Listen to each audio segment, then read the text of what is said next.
What is going on, everybody? Quancredible here with a review for Four Nights of Apocalypse Chapter 64. This chapter was mad crazy with the reveal at the very end. I'll get to that later. But really, this whole chapter you could really break up into two major parts. The first of which being the stuff with Gawain, Percival, Tristan, and Pelgard. So really, Gawain is going like full temper tantrum here. Like she's going full on temper tantrum like she's 2 years old. And I was saying that she might not be, or that this doesn't make her a crybaby.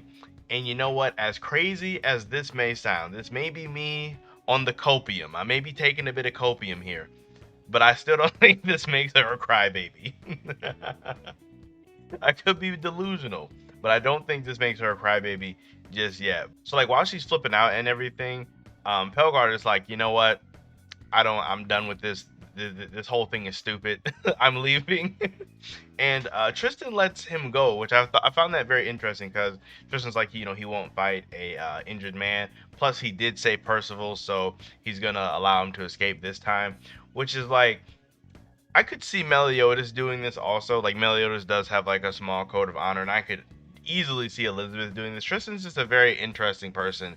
Like I guess when all things are considered. So with that, Pelgart does leave, and he does tell Percival, I'm going to be back and force you to be my apprentice, which is just like that whole like reoccurring thing is just going to be funny.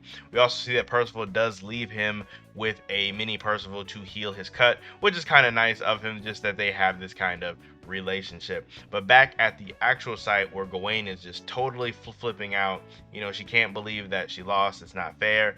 We do get this small bit of information that her grandpa and her granny told her that she was the strongest in the world. So like it doesn't really do anything for us now, but in the future we may be able to do something with this information. Obviously Percival is not making anything better with her at all, so this is when Tristan has to step in. But Tristan's actually really good at dealing with Gawain's problematic personality, in the sense of he's good at reassuring her, making her believe that she is the best, being really encouraging, which is it's just like these two, their dynamic is probably going to be really funny to me because she's just asking him like, oh, am I really the strongest, or oh, am I invincible? And Tristan's like, yeah, you totally are, you definitely are. And she gets up and for some reason she still like declares that she won even though she definitely lost.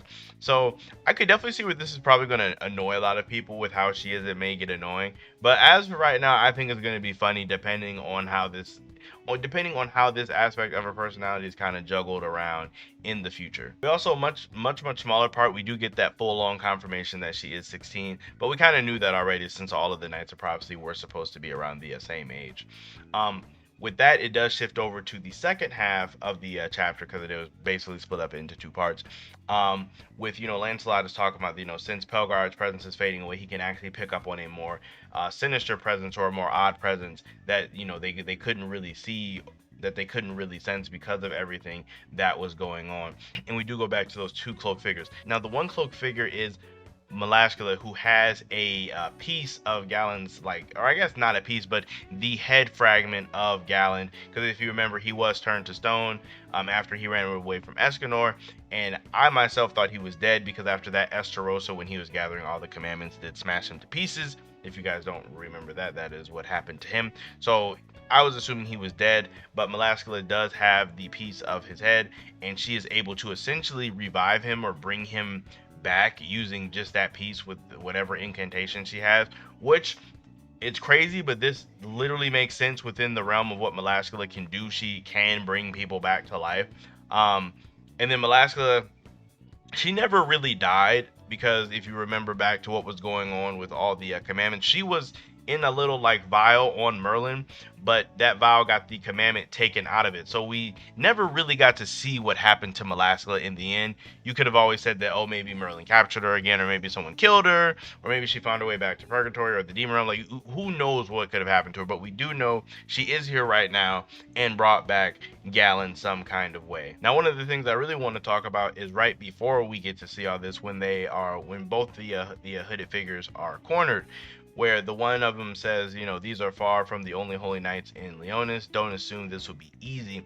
And then Melascula said, what's a human like you talking about? Do you even know where what we want is located? And then they say, yes, I know Leonis better than anyone in Camelot. So it's one of those things where this person is a like 100% a human, or at least we should assume that they are a human, and they know Leonis really, really well. So there's definitely guesses. We can make guesses. It could be a character that we've never met before. Very possible. It could be a character that we've never seen. However, if we were going to make guesses on who this is or who this would be, one of my like top two guesses that I have personally, I don't really know what other people are guessing yet because I haven't really had a chance to like talk to a lot of people about it. But one of my first two guesses would be one, Death Pierce, because I know Death Pierce was really upset about all of the stuff, like how it went down in Leonis, and he probably doesn't really care for Meliodas all like that. However, the main counter to this is Death Pierce hates villains. Like, while he would naturally line up with Arthur's ideology, I doubt he would like willingly pair up with a demon such as Belascula for a mission. So that kind of takes away from that one. Or my other one that I like a little bit more would be Vivian. Vivian does know Leonis very well, considering she was like a holy knight for like who knows how long, and she knows like a bunch of like secret passways and all that. However, the thing with Vivian though is like her character is kind of weird, because like she has this weird relationship with Merlin where she kind of doesn't like her and is slash like scared of her. So I don't know how that would work for her working for them. And then I know like the last we seen of her, she had fallen in love with Dreyfus. So who knows how that could have potentially ended to get her to here. But those are kind of the only two people that I can think that are humans that would know Leonis really well that we would know. At least that those are the ones that come off of the top of my mind. If you guys know of any humans that it could potentially be, I would love to hear what you guys think. But at the moment, those are my first two picks, outside of, like I said, someone that we don't know entirely. And as for Galland and Belascula, it's kind of wild that they actually would be helping Arthur, that they are like, you know, Chaos Galland and Chaos Belascula. Like, that whole thing is kind of wild, because it's like they both really don't like humans all like that. Like, I could understand, you know, Belascula revived Galland, so he may be somewhat more inclined to listen to her, I guess.